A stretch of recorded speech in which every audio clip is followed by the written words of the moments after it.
Tu as fait un malaise, c'est ça? Ta gueule, c'était pas un malaise, ça. Un truc qui tue aussi rapidement, c'est impossible, non? Ce qu'il avait au bras, là, ça vient pas d'une seringue. Si ça vient pas d'une seringue, ça vient de quoi alors?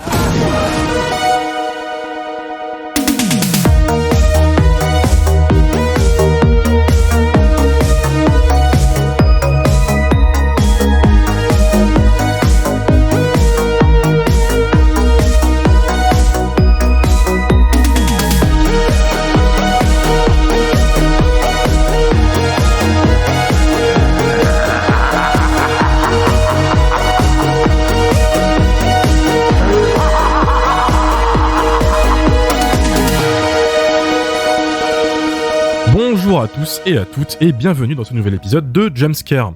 Aujourd'hui, un gros épisode très spécial puisque nous allons revenir sur Vermine, film d'horreur français réalisé par Sébastien Vanitschek et écrit par Florent Bernard, actuellement en salle de cinéma. Dans Vermine, Caleb, interprété par Théo Christine, collectionne les reptiles et autres insectes exotiques. Il ramène dans son immeuble de cité délabré une araignée venimeuse qui va s'échapper et se reproduire très très vite. Ce n'est qu'une question d'heure avant que l'immeuble entier soit envahi par des araignées de plus en plus grosses et de plus en plus énervées. Caleb et ses amis doivent donc s'échapper de l'immeuble avant de se retrouver complètement piégés par les araignées et par la police qui confine l'immeuble. Au casting, nous retrouvons évidemment Théo Christine, connu pour Suprême, mais aussi Finnegan Oldfield, qu'on avait déjà vu dans Coupé d'Azanavicius, l'acteur humoriste Jérôme Niel, Lisanne Yarko, qui habituellement fait du doublage et qui passe ici devant la caméra, et Sophia Le Saffre, qui elle a déjà une multitude de longs métrages à son actif. Une belle bande de guerriers et de guerrières que Sébastien Vanitschek, le réalisateur, a balancé sur un tournage mouvementé, puisque de nombreuses séquences du film ont eu recours à des vraies araignées pour le tournage. Un tournage idéal donc pour les arachnophobes et qui implique énormément de règles de sécurité autour des araignées pour éviter toute maltraitance animale. Cet épisode est assez spécial puisqu'en deuxième partie d'émission, nous aurons l'honneur de recevoir le réalisateur du film, Sébastien Vanitschek. On remercie d'avance Sébastien pour s'être prêté au jeu de l'interview avec nous et on remercie aussi ses attachés presse sans qui cet épisode spécial n'aurait pas été possible évidemment. Dans un premier temps, vous connaissez la musique, un bref avis sans spoiler suivi d'un avis plus poussé avec spoiler et enfin, le plat de résistance, l'interview. Pour parler de Vermine aujourd'hui, je suis accompagné de Lily, chroniqueuse pour le blog du cinéma. Salut. Mylène de la chaîne YouTube Welcome to Primetime Beach. Salut. Et moi-même, Romain du Bistrot sur Filmo. Alors pour ceux qui voulaient plus d'opinions de Jumpscare sur Vermine, on en a déjà parlé dans notre podcast Les films d'horreur de 2024, où Mathieu a fait son tunnel habituel de 30 minutes sur le film, donc si vous voulez son avis, son opinion, c'est par là-bas qu'il faut aller. Amélie aussi n'est pas là, mais elle a bien aimé le film, il me semble, elle avait bien apprécié. Et Dario, mystère. Podcast enregistré le 30 décembre, donc c'est les fêtes, c'est un peu compliqué, c'est les vacances, donc voilà, on l'a pas fait chier. Alors, c'est parti pour l'avis sans spoiler. Lily, Vermine, qu'est-ce que tu en as pensé? C'était horrible. Alors, ça c'est pour les auditeurs qui nous reprochent d'être sympa avec le film quand le réalisateur est là.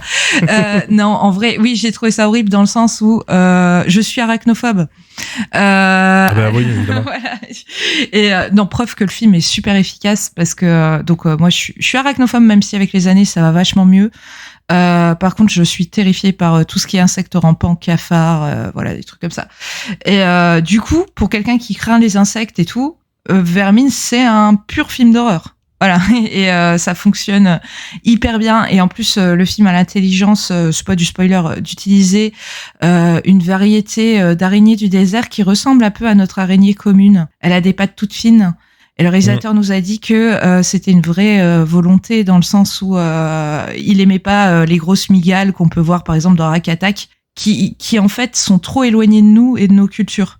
Et du coup, le fait d'avoir des araignées, même si elles deviennent géantes, qui ressemblent à celles qu'on a chez nous, ça ajoute à la peur. Et puis aussi, c'est super bien géré. On part de la petite araignée qui te fait peur dans ta salle de bain et arriver à un énorme truc absolument terrifiant. Oui. Y a un sens de la progression dans l'horreur qui fait que c'est pas what the fuck, même si des araignées de 3 mètres de long, c'est n'importe quoi, techniquement. Et en fait, ça fait que tu y crois vraiment. Et que du coup, l'horreur est constante. Et du coup, j'ai vraiment adoré. Et puis aussi, je pense que tu vas dire ça, Romain, j'ai peur de te voler ta take. Mais du coup, c'est un un vrai film d'horreur français qui s'excuse pas d'être un film d'horreur. Je reprends ta formule parce qu'elle est très juste. C'est un vrai dans le film de genre français, on a toujours des démarches un peu intellectualisantes du genre. Et là ici, même si le film a un message est super bien écrit et même assez subtil, on a quand même le truc. On va faire du fun, on va faire peur avec des araignées géantes. Donc c'était hyper rafraîchissant et super plaisant à voir, quoi. Donc ça commence plutôt bien pour Vermine du côté de chez Lily. Mylène, de ton côté, rapidement, sans spoiler. Alors moi j'avais très très hâte de voir Vermine parce que je regarde pas les bandes annonces, mais j'avais trouvé l'affiche assez incroyable. Elle est super belle. D'ailleurs, je l'ai déjà commandé à mon petit cinéma de campagne pour l'afficher sur des murs que je n'ai pas. Et du coup, j'avais trop hâte de voir ce que ça pouvait donner, sachant que pour le coup, moi, je suis pas arachnophobe, mais je l'ai vu à côté de Lily qui était arachnophobe, et ça, c'était très très drôle. Et on a eu la chance de le voir en avant-première à Lyon, du coup. Et donc, je savais pas trop si ça allait matcher sur moi, parce que, je le dis souvent, moi, les insectes, les crocodiles, les alligators, tout ça, c'est pas mon truc. Vraiment, souvent, je me fais un peu chier, je trouve ça kitsch.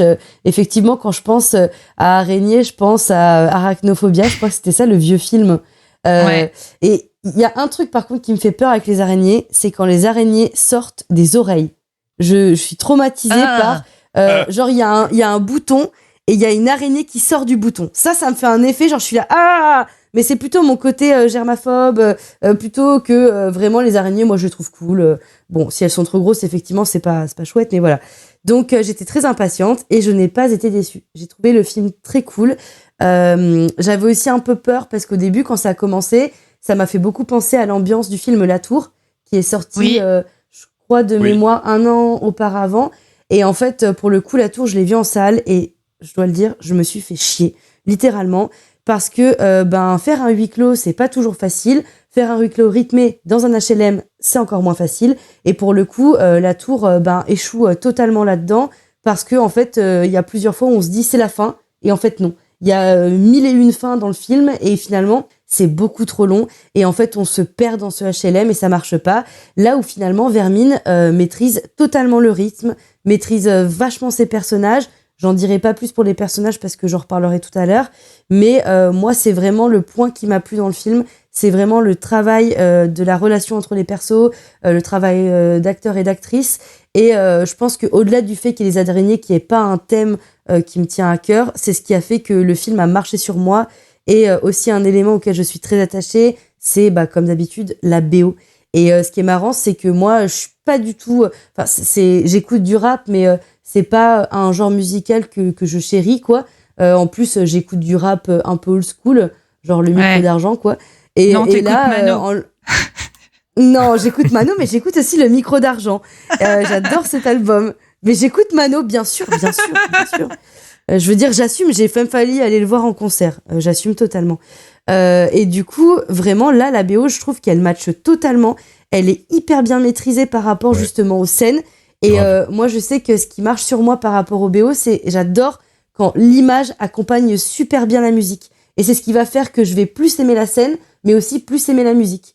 Et là, en l'occurrence, pour moi, c'est une totale réussite. Je trouve que le film est hyper maîtrisé, en fait, sur tous ces points qui me tiennent à cœur. Et aussi sur la DA, qui est aussi un point très important pour moi. Donc, c'est un grand oui. Alors, j'ai pas eu extrêmement peur, parce que c'est pas, encore une fois, c'est pas ma phobie. Et je pense que il y a des scènes qui m'ont mis en tension, mais je pense que quand c'est pas ta phobie, ça te met pas forcément mal. Il m'a malmené pour une scène, et je la mentionnerai tout à l'heure. Mais c'est un grand oui pour moi, et je suis très contente qu'on ait ce genre de film en France. Et voilà, on en veut plus. On en veut plus, et c'est un grand oui. Merci Mylène. Je vais pas répéter ce que vous avez dit, je vais pas me répéter moi-même, parce que j'en avais déjà parlé dans l'épisode des films de 2024. Je suis entièrement d'accord avec vous. Moi, j'étais curieux quand j'ai vu l'annonce du projet. Je me suis dit, tiens, c'est pas étranger au cinéma d'horreur en France, le film dans un HLM, dans une cité. T'as cité La Tour, mais moi, je pense aussi La Horde de Yannick Dahan. Ah oui, La Horde. Voilà, bon, c'est une autre tentative, mais je me dis, tiens, c'est dans la lignée, donc pourquoi pas, et surtout un film d'araignée en France, pourquoi pas, let's go. Moi, c'est un sous-genre que j'aime beaucoup, Arachnophobie, on l'a cité, ça va aussi dans les séries B de New Image, tu sais, Spider, ces grosses conneries-là. Moi, j'aime beaucoup, alors que c'est un arachnide que je déteste. Vraiment, l'araignée, c'est pas phobique, mais c'est pas loin. Donc et je sais pas pourquoi, moi, mes phobies, je les traite en me mettant tous les films possibles sur cette phobie pour m'exorciser. Je sais pas pourquoi, donc forcément, j'étais chaud. Donc je l'ai vu 3 fois, le film. Les attachés presse me l'avaient envoyé pour l'interview et je l'ai enfin vu en salle hier soir, puisque quand on a enregistré ce podcast, on est 3 jours après la sortie du film en salle, avec une audience, avec une salle remplie, l'effet est fou. C'est dire la puissance du film. Je trouve que le film est hyper bien réalisé, comme tu l'as dit Mylène, rythmé parfaitement, sans tomber dans des clichés faciles du film de cité. Tu sais, voilà, non, il y a un vrai amour pour les personnages, ils sont très bien écrits, très bien définis, tu comprends directement ce qui les anime. Il y a un gros taf d'écriture. Et je me rends compte que c'est le film qui sort, en fait, à 4 jours de la fin d'année et qui a chamboulé mon top de l'année, en fait. On a eu une belle année en termes de cinéma d'horreur, surtout en France. On a quand même eu des belles propositions, hein, Gueule Noire, tout ça. Et je pensais avoir tout vu. Et là, ils arrivent, ils posent leur film en mode allez hop, prenez, c'est pour vous. Et putain, la baffe quoi. Donc voilà, c'est pas parfait. Sans aller dans les spoilers, je trouve le dernier acte un tout petit peu plus brouillon au niveau du montage et de la mise en scène. Tu sens que voilà, il fallait clôturer. Tu sens que c'était un peu moins maîtrisé que le milieu du film, qui est une masterclass de tension, vraiment. Quand vraiment les araignées envahissent l'immeuble, c'est fabuleux, et tu découvres un peu la sensation de la montagne russe. Et tu perds un peu ça à la fin, c'est dommage. Et je peux pas vraiment développer sans les spoilers, donc on va y venir juste après. Petite gommette sur le casting, j'avais très peur de Jérôme Niel, que j'adore, hein. Jérôme, si tu écoutes ce podcast, je suis là depuis la ferme Jérôme, y a pas de souci. Mais je me dis putain, Jérôme Niel dans un film d'horreur, audacieux. Et en fait, ça passe super bien. Il rajoute les touches comiques, mais il est assez touchant, ce con, quand même. Avec le fameux Matisse. Voilà, Matisse nique la police, les vrais savent. Et puis, comme c'est des vraies araignées sur le tournage, les réactions des acteurs, elles sont fabuleuses, quoi. Tu sais que c'est des vraies réactions. Quand Finnegan Oldfield veut rattraper une araignée dans la salle de bain, tu sais que c'est vraiment Finnegan Oldfield qui est en train de se chier dessus parce que l'araignée, elle fait 20 cm et qu'elle est énervée en face, quoi. Donc voilà. Pour moi, c'est un gros oui. Imparfait, mais je vais citer François Co, qui était là dans notre podcast de 2024. Comme il a très bien dit, c'est imparfait, mais on s'en fout. Et en fait, c'est exactement ça. C'est pas parfait, mais quelle belle baffe quand même, quoi. Vraiment. Je propose qu'on passe à l'avis avec spoiler pour développer un peu plus. Lily, est-ce que tu veux commencer ? Pour moi, Vermine, c'est un vrai petit miracle de Noël. Parce que j'avais pas eu aussi peur devant un film d'horreur français depuis Shaitan. Et encore, Shaitan avait un côté un peu plus autorisant que divertissant.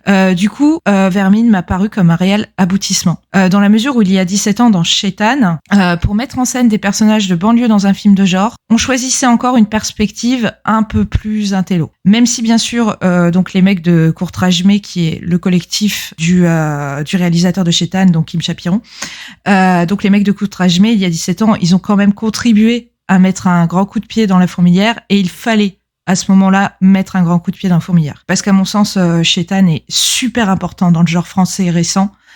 Et je pense que Shaitan a permis d'ouvrir la porte en France à plein de variations sur le genre, et surtout d'ouvrir le genre à de jeunes auteurs. Jusqu'à arriver aujourd'hui à des choses comme Vermine, donc je répète encore une fois la formule de Romain, mais qui est un film d'horreur qui ne s'excuse pas d'être un film d'horreur, et qui met en scène des personnages de banlieue sans s'excuser non plus. Et surtout qui porte un message assez juste sur la banlieue. Il n'émane pas de quelqu'un comme Romain Gavras qui la fantasme, mais de quelqu'un qui la connaît. Même si j'aime beaucoup Gavras, hein, c'est pas la question. Gavras, il est pas maladroit comme l'a été Guillaume Niclou avec La Tour. Parce que La Tour, Mylène en parlait, mais l'autre problème de La Tour, c'est que c'est un film qui ne se rend pas compte, qu'il opte pour un point de vue condescendant et misérabiliste sur la banlieue, et le tout dans une démarche arty, intello, métaphorique qu'on ne supporte plus, quoi, en fait. Totalement. Donc je trouve que je trouve que Vermine est absolument rafraîchissant. En plus d'être un super film d'horreur, comme j'ai dit tout à l'heure, du coup, moi je suis arachnophobe et j'ai super peur de certains insectes.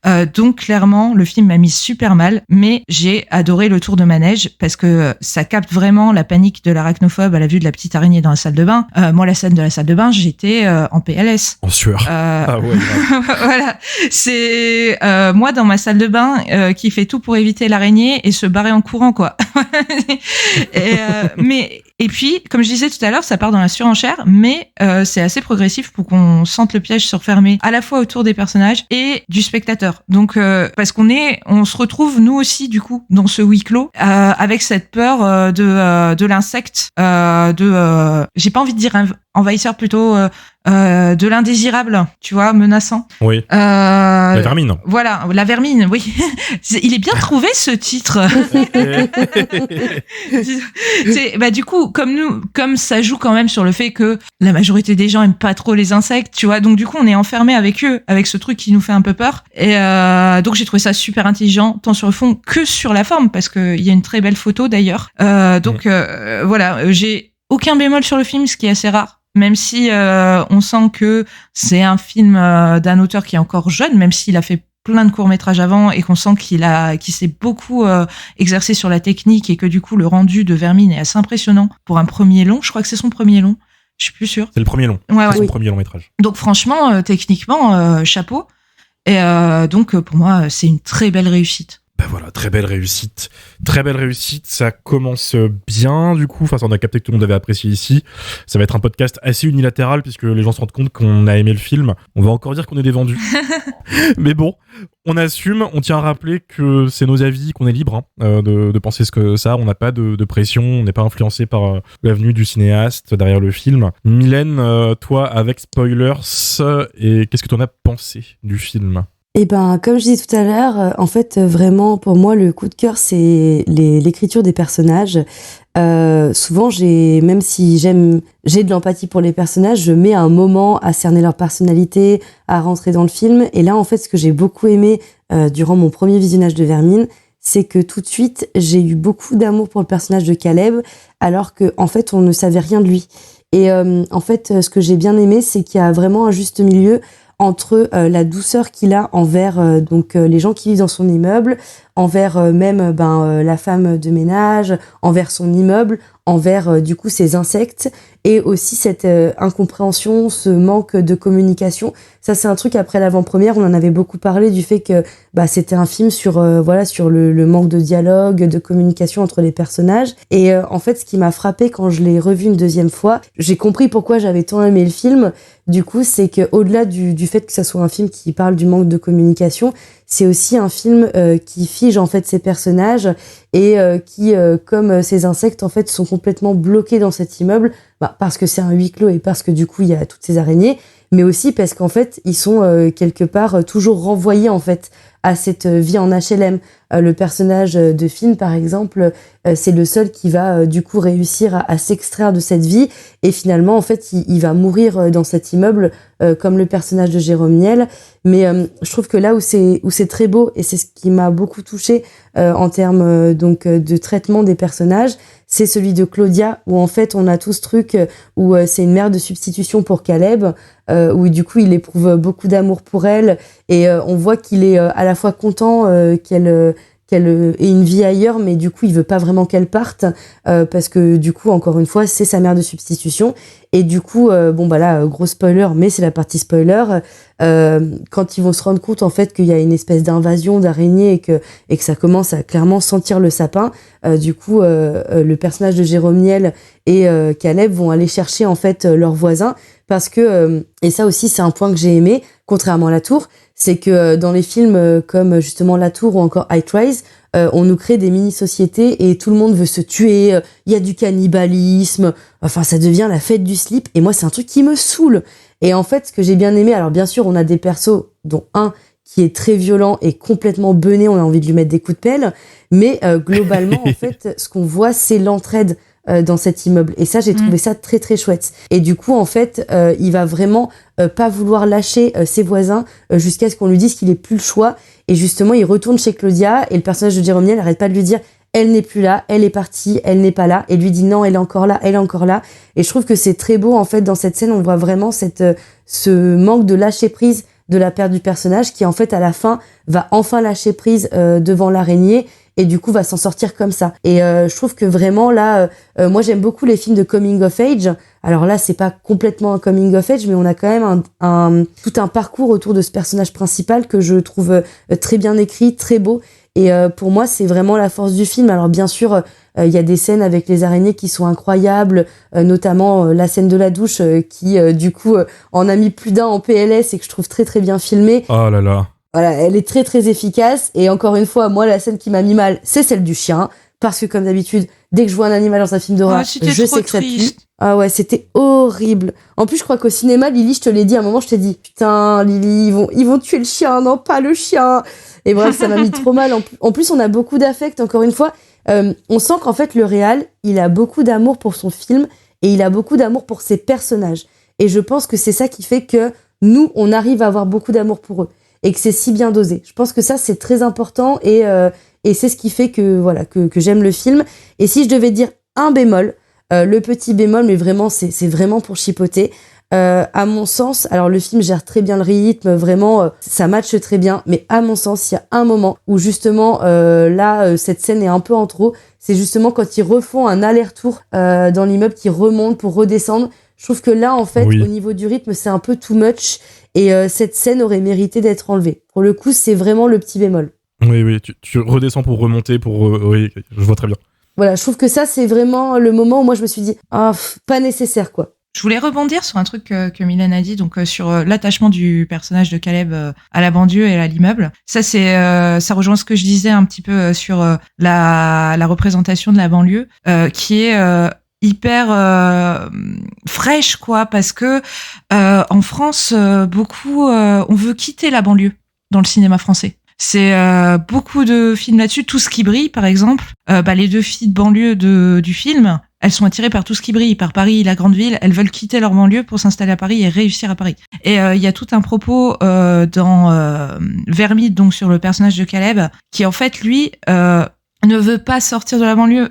Parce que, oui, c'est un confort, parce qu'il ne connaît que les codes de la banlieue. Il n'arrive pas à avoir un taf à peu près normal. Tu vois, il y a toujours des petites magouilles de banlieusards. Mais certes, c'est un confort. Certes, il n'arrive pas à vivre en dehors de la banlieue, mais il y est aussi attaché pour des choses positives, pour la solidarité entre voisins, pour ces gens qu'il aime, et pour les aspects en fait de communauté qui sont positifs en fait. Merci Mylène, c'est encore un grand oui du coup. Pour aller vite, alors ce qu'il y a premièrement avec Vermine, c'est que c'est un putain de film de monstre. Déjà, le film est thématiquement assez dense. Donc, comme tu l'avais dit tout à l'heure, Mylène, il y a la communication entre les personnages qui est compliquée. Il y a bien sûr le rapport de la cité, la banlieue aux flics. C'est quand même le cœur de l'intrigue. Et pourtant, ça oublie jamais l'essentiel, c'est que c'est un film d'araignées qui attaque un immeuble. Et donc, tout le long, tu as ça au centre et les araignées sont énormes, vraiment. C'est pas un gros budget. Pourtant, l'utilisation de vraies araignées mélangées aux effets numériques, elle fonctionne super bien. Il y a une grosse séquence au milieu où ils sont dans un couloir plein d'araignées. C'est splendide. C'est une des plus belles séquences horrifiques de l'année, qui a mis la barre assez haute en termes de tension, puisqu'il y a vraiment des centaines d'araignées à l'écran. Et ça m'a vraiment pris d'une force. Tout que, à côté, c'est super bien joué, en fait. Quand tu mets du vrai décor et des vraies créatures en face des acteurs, ça fonctionne. Alors, comme je l'ai dit tout à l'heure, Jérôme Niel, j'ai beaucoup aimé, mais surtout, tout le reste, que ce soit les réactions des filles qui, je pense, ont pas aimé les araignées, ou les deux gars, Théo Christine et Finnegan Oldfield, qui jouent du coup des potes un petit peu brouillés, c'est super bien écrit et ils jouent très très bien, parce que les mecs ont en face d'eux des vraies toiles d'araignées avec plein de créatures cheloues dedans, donc évidemment, ça passe super bien. Et la caméra capte toujours bien leurs expressions faciales quand ils se font aggro par une araignée, donc notamment dans la séquence de la salle de bain où Finnegan Oldfield tente de choper une araignée. C'est super bien joué parce que du coup, c'est du réel en fait. Et c'est ça qui fonctionne super bien dans ce film. Alors du coup, je l'ai dit tout à l'heure, c'est imparfait. J'ai quand même cette impression que le film introduit énormément de personnages au début, pendant 30 minutes, et qu'il y en a beaucoup qui se font éjecter très rapidement du film. Alors je serais curieux de voir un montage plus long, voir ce qu'ils ont coupé, voir ce qu'ils ont gardé, etc. Tu parlais de Claudia, Mylène, personnage que j'ai adoré. Elle te met en confiance directement en une séquence. Vraiment, c'est ta mère. Tu la vois, t'es en mode, oui, fais-moi un câlin, Claudia, fais-moi un câlin. On la voit une séquence, on la revoit une séquence plus loin, morte, Et c'est un peu le cas de beaucoup de personnages introduits, tu vois. Il y a les plus jeunes, là, les adolescents qui font péter des pétards au début. Alors, ils sont là pour introduire le fameux sac à dos avec les pétards, mais on les revoit un peu à la fête de Claudia, et on les revoit juste à moitié morts dans l'escalier, à un moment dans une séquence clipesque. Et je me suis dit, ils sont là, putain, c'est vrai, j'avais oublié. Et bah voilà, c'est un peu dommage, parce que j'aurais bien aimé les voir interagir un peu plus, voir un peu leur réaction à l'invasion, etc. Enfin, moi, Claudia, gros coup de cœur, et un peu déçu du coup de l'avoir éjecté du film comme ça. Après, je pense que, en fait, mais peut-être que je me trompe, j'ai l'impression qu'ils sont pas là que pour le body count. J'ai l'impression qu'ils sont là pour construire le personnage de Caleb. Les gamins sont là pour montrer qu'il tient en l'immeuble. Claudia est là pour montrer que c'est sa mère de substitution. Le papy est là pour montrer qu'il va vouloir le sauver, même jusqu'à ce que justement le personnage de Jérôme Niel lui dise non, là il faut le laisser. Et il y a aussi un truc horrible sur la mort du papy. Et son pote, c'est le début de l'invasion. Donc je pense que tous ces personnages sont vraiment une petite construction de château de cartes pour construire en fait et le film et le personnage de Caleb. Et aussi, c'est aussi pour montrer que en fait tout ce qui le rattache à cet endroit, en fait, c'est des choses éphémères et qu'il faut avancer dans la vie, en fait. Putain, bien vu. Oui, en effet. Même si, même si, bien sûr, ça veut pas dire que il faut renier ses souvenirs et de là où on vient et voilà. Oui. Mais oui, non, mais évidemment. Puis à un moment, t'as aussi un film qui doit se tenir en dessous de 2 heures, donc tu peux pas non plus gérer 1000 personnages comme ça, quoi. Il a son cœur le cœur du film, donc les 5 protagonistes, et puis après, le reste c'est du secondaire. Oui. Mais on voit très peu au final l'invasion du point de vue des autres riverains. Tu vois Mathis taper à la porte d'une ou deux personnes et dire bon, restez chez vous, il y a des araignées. Mais au final, tu vois le film qui est très vivant au début, qui pullule de personnes, est très vite vide. Donc tu captes qu'ils sont morts, mais la transition est assez rapide. Et puis je vais revenir sur ce final, du coup. Dès que les araignées deviennent un peu plus grosses, tu perds un peu l'aspect peur. Je fais partie de ceux qui pensent que une petite araignée taille normale fait plus peur qu'une araignée géante. Alors, en effet, quand t'as une araignée de 50 cm qui te saute dessus dans le film, t'es pas bien, pour des raisons évidentes. Mais c'est plus flippant, je trouve, quand c'est des petites merdes de 10 cm que tu vois dans le coin de l'œil disparaître sous tes yeux. Parce que le film fait beaucoup ça. Il fait beaucoup ça au début. Une des protagonistes qui est dans la salle de bain, elle se regarde dans le miroir, derrière elle, t'as 5 araignées qui sortent et qui se planquent dans les serviettes. C'est horrible. C'est la pire des choses, ça. Alors que les araignées géantes, bon, il y a pas ce côté un peu réaliste qui est mis en scène au début du film, mais putain, quelle baffe à côté, quoi. Déjà, on a parlé de photographie, donc Alexandre Jamin à la photo. Bien joué, quoi, parce que faire un film de banlieue, le piège, souvent, c'est de faire un film très gris, tu vois. La haine. Et ouais, voilà. Mais en vrai, la haine est un chef-d'œuvre, mais qui est très ancré dans son temps. Le problème, c'est qu'après, on a continué de reproduire la haine, et c'est fatigant. Voilà. Exactement. En mode, tous les immeubles de cité sont juste gris et ocre. Voilà. Non, le film, là, il a recours à peu près toutes les couleurs que tu peux. Un coup, c'est rouge qui pète, un coup, c'est jaune, un coup, c'est les deux à la fois. Tout le final, ça clignote dans tous les sens, c'est bleu, c'est blanc, c'est magnifique. Vraiment, il y a un taf de photographie de monstre. Et les choix de plans sont monstrueux. Enfin, le fameux travelling circulaire arrière, où la caméra tourne sur elle-même, qui révèle le fameux nid d'araignée. Et en fait, le plan, il finit pas. Le nid, il est gigantesque.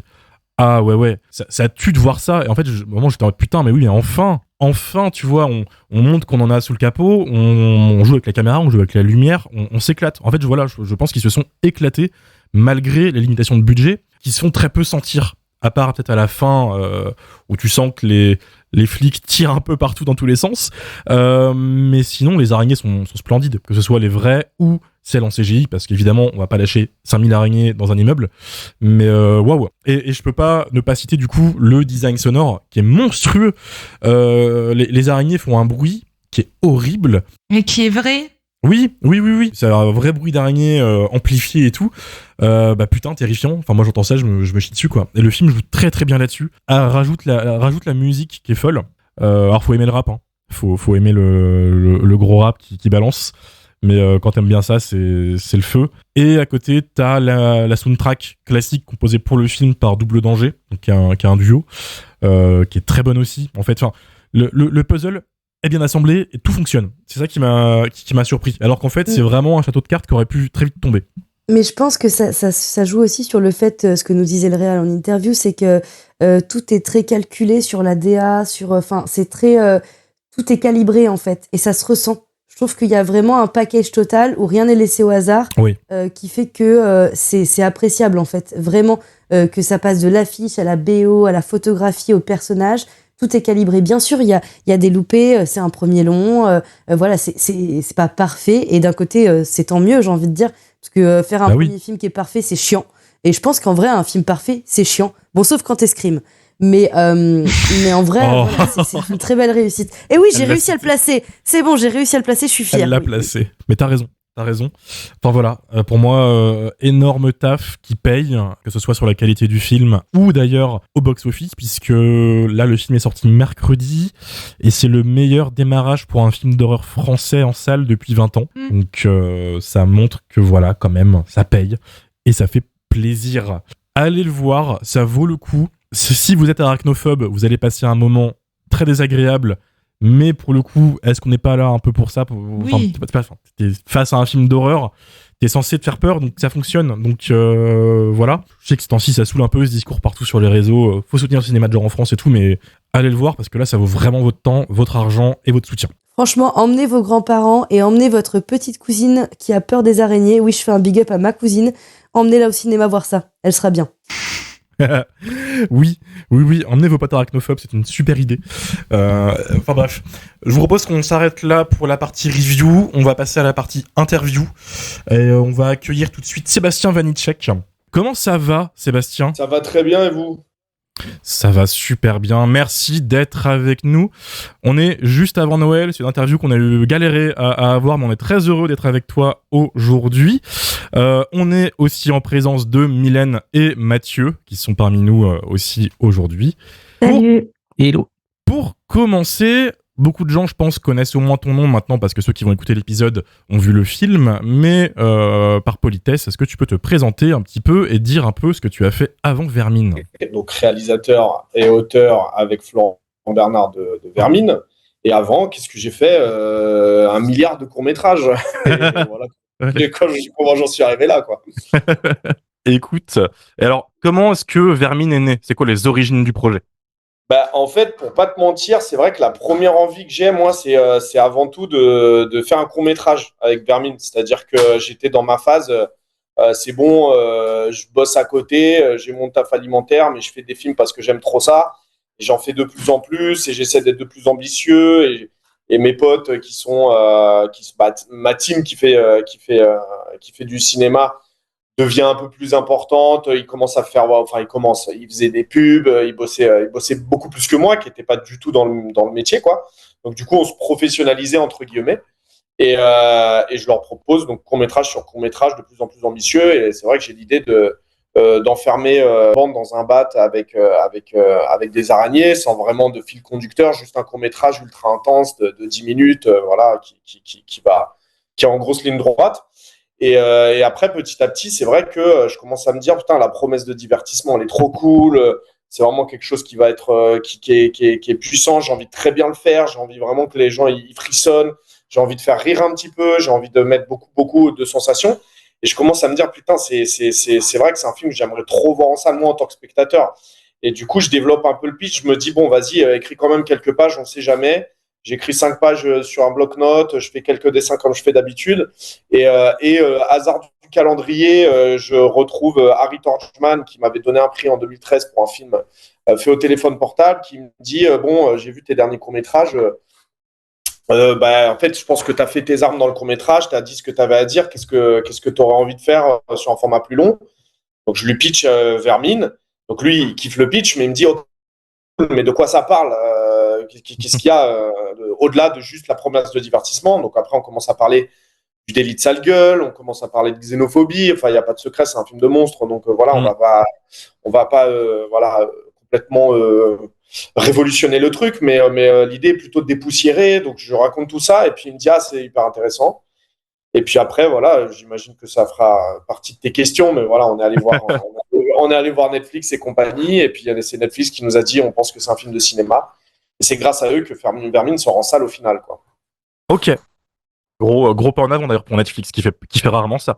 Ouais, carrément. Même moi, j'ai été trop surpris, mais après, c'est vrai qu'ils nous ont dit. En fait, il y a eu un truc, encore une fois, hasard du calendrier, mais j'ai sorti Holo, qui est une espèce de Scarface avec des cartes Pokémon Oui. Sur YouTube, on l'a balancé comme ça, sans promo, sans rien, genre à peu près à l'été 2022, quand je commençais à tchatcher un peu Netflix et qu'ils regardaient un peu et que ça parlait avec Harry. Et en fait, ils l'ont vu et ils ont vu en fait la promesse d'image, de son, etc. Et ils se sont peut-être dit, ah ouais, en fait, on a bien envie d'enfermer les gens dans une salle pour mater Vermine, quoi. Et je trouve que le move est trop cool de la part de Netflix, Tu m'étonnes. en fait, quoi. Mais du coup, ça c'est un truc en fait tu nous avais un petit peu raconté en fait à demi-mot quand on était à l'avant-première il y a quelques jours, parce que voilà, on est deux en fait dans l'équipe à avoir déjà vu le film et du coup t'expliquais en fait un truc qui m'avait fait halluciner, c'est que le temps de production en fait du film avait été extrêmement rapide. Il y a eu plusieurs versions du scénario et en fait à partir du moment où Netflix est arrivé, ça a été une espèce de course et tout s'est fait en l'espace de quasiment 1 an. Et je trouve ça ouf en fait de se dire que un truc en fait qui est extrêmement en fait impressionnant à l'écran. Alors bon, après t'as 15 années de court-métrage derrière toi, donc tu sais gérer, mais qu'un truc pareil en fait a été fait sur un temps aussi court en fait. Bah, c'est assez paradoxal, on va dire, parce que vous connaissiez mieux que personne les difficultés, j'imagine, à produire du genre en France et pourquoi on a aussi fait de propositions. Et en fait, c'est vrai que je me dis, bon, bah, ok, avec mon film d'araignée, je suis parti sur 5 ans, je continue d'écrire mes trucs sur le côté, et puis surtout, je garde mes tafs alimentaires, quoi. Et en fait, bah non, c'est tout l'inverse, quoi. C'est-à-dire qu'à partir du moment où il y a eu la V1 du scénario qu'on a écrit avec Flo, qui est sorti, qu'on a envoyé à Netflix fin 2021, en janvier 2022, on a le go de Netflix pour faire un film sale. Et après, il y a un an, parce que mon premier jour de tournage, c'est janvier 2023. On a 1 an de financement / écriture où tout se passe en même temps, où ça va à 200 à l'heure. Mais en fait, comme tu disais, il y a 15 piges de court-métrage derrière qui m'ont fait être préparé à ce moment-là. C'est-à-dire que je me dis, OK, vas-y, je vais travailler plus, je vais donner plus, je vais faire des... Vermine, c'est aussi un mood board de 150 pages de dessins et de décors que j'ai fait, de dessin d'araignée, quel type d'araignée je voulais, quel type de toile, comment ça allait prendre le décor, voilà, comment ça allait, le décor allait être envahi par l'étoile, etc. Pour que les financiers soient confiants, en fait. Parce que je sais aussi la prise de risque que je représente pour des financiers. Non seulement on fait un film de genre en France, horreur, mais en plus, le gars, il a rien fait avant. Il a fait que des courts-métrages qui seront lancés de ce qui va nous sortir, quoi. Donc, je me suis dit, OK, je comprends, je me mets à votre place et je vais essayer de faire le max pour vous convaincre que ça vaut le coup et que je vais faire quelque chose de bien, quoi. Donc, en fait, c'est énormément de taf, hein. Et après, voilà, faut être le plus préparé. Donc, 1 an, je pense qu'en 1 an, on a fait l'équivalent de 2 ans de travail aussi. Donc, la vache. c'était juste plus rapide, quoi. Et après, tu savais peut-être déjà avec qui tu allais travailler, parce que du coup, avec ces 15 années de travail avant, tu avais peut-être déjà un peu repéré des gens avec qui tu voulais bosser, qui allaient pouvoir gérer le projet avec toi. Tu as tout à fait raison, hein. J'ai travaillé avec la team avec qui j'ai fait mes courts-métrages, donc on est une bonne quinzaine. Voilà, on a commencé ensemble il y a longtemps. On a fait, comme je disais tout à l'heure, des courts-métrages de plus en plus ambitieux en images, en son, en propale de scénario, en stunt qu'on mettait à l'intérieur, etc. Donc on est armé, on se connaît très bien, on sait qu'on va nous donner 30 jours de tournage, mais qu'on va mettre le double à l'intérieur parce que on se connaît, on sait mon langage, ils savent aussi où je veux mettre ma cam, ils savent comment je veux travailler mon son, comment je vais être. Voilà, on travaille la DA comme des chiens pendant toute la prépa. Et une fois qu'on arrive sur le plateau, en fait, ça roule parce que tout est carré, les storyboards ils sont affichés, les discussions elles ont été faites, tout est contrôlé pour que quand on arrive sur le plateau, il n'y ait plus que un côté l'aléatoire peut arriver maintenant. C'est-à-dire que voilà, les aléas du tournage peuvent arriver. Nous, on est prêts. On s'est armé de fou pour faire ça. Mais tu as tout à fait raison, c'est la team. Tu parles d'aléas de tournage, forcément, tu t'en la perche, je l'apprends. Il y en a eu? Est-ce qu'il y a eu des soucis de tournage? Est-ce qu'il y a eu des gros problèmes à gérer? Non, il n'y a pas eu de gros problèmes. Franchement, je vais pas. Non, j'ai eu de la chance, ça a roulé. Il y a eu des difficultés, quoi. Il y a eu des moments de difficulté que tout réal doit connaître, quoi. Des moments où, tu sais, tu as un plan un peu technique où tout le monde doit être au top, quoi. C'est-à-dire les acteurs doivent être au top, la technique doit être au top, moi je dois être au top, tout doit être au top au même moment pour que la prise elle marche. Et bah tu t'enfermes dans un bon tunnel de 5 heures de tournage avant d'avoir le shot, mais tu te dis ouais ça vaut le coup. Ouais. Voilà, il y avait quand même aussi dans Vermine l'envie de faire du cinoche et il y a des plans où je me suis dit je vais me taper pendant 5 heures pour l'avoir celui-là. En l'occurrence je parle du travelling arrière dans le couloir avec le fameux. Ouais, Ouais. bah oui. Et je me dis celui-là, ok, je vais prendre et c'est pas grave. La suite de la journée, je vais arranger l'emploi du temps, je vais arranger le plan de travail pour changer ça et ça et ça. Je modifie un peu pour que ça rentre. Mais voilà, en fait, c'est juste de l'adaptation. J'ai eu de la chance. J'ai pas eu de décor détruit, de choses comme ça, d'acteurs malades pendant une semaine et tout. Je m'en suis bien sorti, ça va. Cool. On a eu de la chance. Et du coup, tu parles d'adaptation et ça a été compliqué pour toi au niveau de ta vision de passer du court au long métrage. Est-ce qu'il y a des choses où tu t'es rendu compte au fur et à mesure de la réal que c'était soit t'avais pas prévu assez, soit c'était trop gros pour un long métrage. Enfin, voilà, des désillusions que tu as eues par rapport au long métrage. Alors, écoute, la réponse, elle est en deux parties, dans le sens où la première, par rapport à ce qui est de la surprise et l'adaptation, par exemple, au budget et tout, ça s'est fait en amont. C'est-à-dire que notre V1 de scénar avec Flo, elle est quand même vraiment différente de ce qu'on a, mais parce que, en fait, elle est pas bien. C'est-à-dire que quand on me pose la question, quelle est la différence, est-ce que tu aurais fait mieux avec plus d'argent? Je dis au contraire, j'aurais fait moins bien. Parce que le fait de ne pas avoir autant d'oseille, le fait de vraiment devoir s'adapter fait que tu commences à créer, tu commences à avoir plus d'idées, etc. Donc, du coup, c'était encore une fois qu'une question d'adaptation, mais moi, ça m'a plutôt beaucoup servi, tu vois, de devoir voilà, traduire tout ça à l'image. Et attends, mais du coup, j'ai oublié ta première partie. Une autre partie. Qui part. Si tu avais eu des désillusions par rapport au long métrage, en fait. Ouais. Et en fait, non, tout l'inverse. Tu vois, j'ai vraiment eu la sensation de prolonger le court-métrage juste sur un mois avec mes potes. L'ambiance, elle était top, les acteurs, tout se passait trop, trop bien.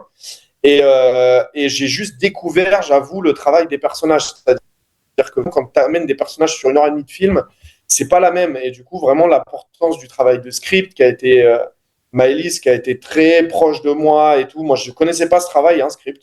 Et du coup, sa continuité sur les persos a vraiment me chuchoté dans l'oreille, ça, jusqu'au montage avec Nassim aussi, qui est extraordinaire. Le travail qu'elle a fait sur les persos, vraiment, sur notamment la première partie du film, a permis de vraiment révéler des trucs que je pense, tout seul, j'aurais un peu galéré à faire.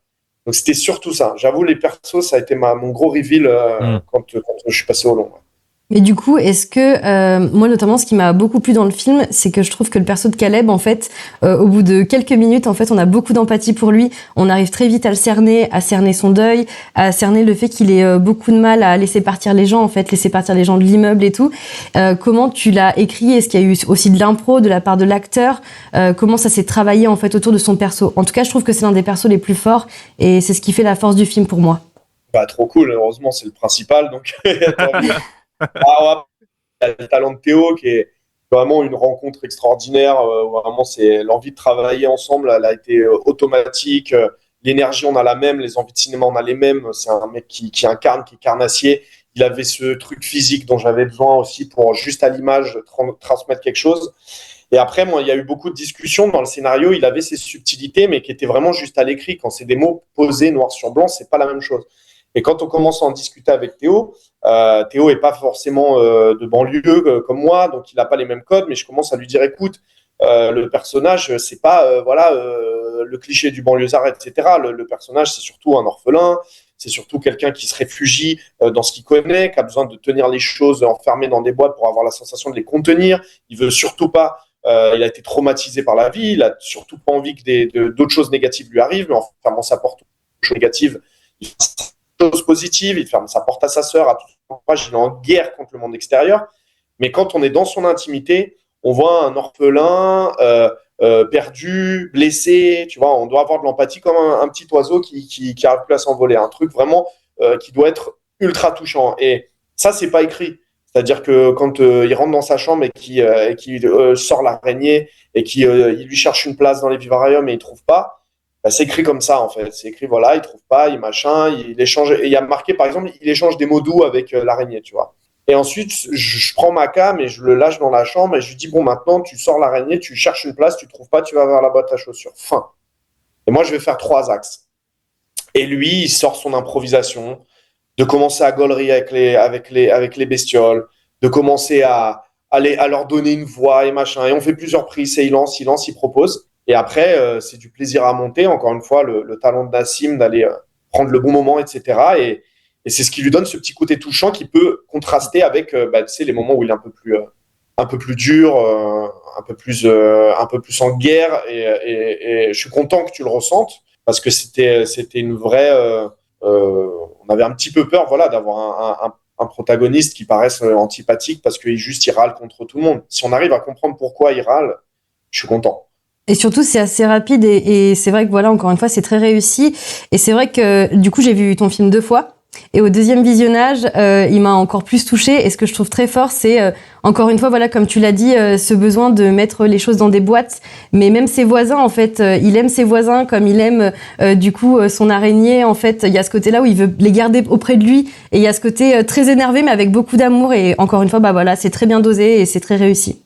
Merci beaucoup. Écoute, ouais, c'est vrai que sa relation avec Claudia, la voisine, on avait une version de scénario où il était vraiment il poussait un peu plus les potards dans le je veux pas qu'elle déménage, en fait. Ce personnage, il y avait vraiment voilà, la mère de substitution. Lui, il a besoin de contrôler les choses, il veut garder son immeuble propre, il veut pas que les gens le dégueulassent, il veut que les choses soient à leur place, il veut que la lumière soit réparée. Et en même temps, paradoxalement, quand sa sœur elle est en train de refaire l'appartement, pour lui, c'est un bouleversement qu'il veut pas. Donc du coup, il y a quand même tout ce paradoxe qu'il y a à l'intérieur de ce perso.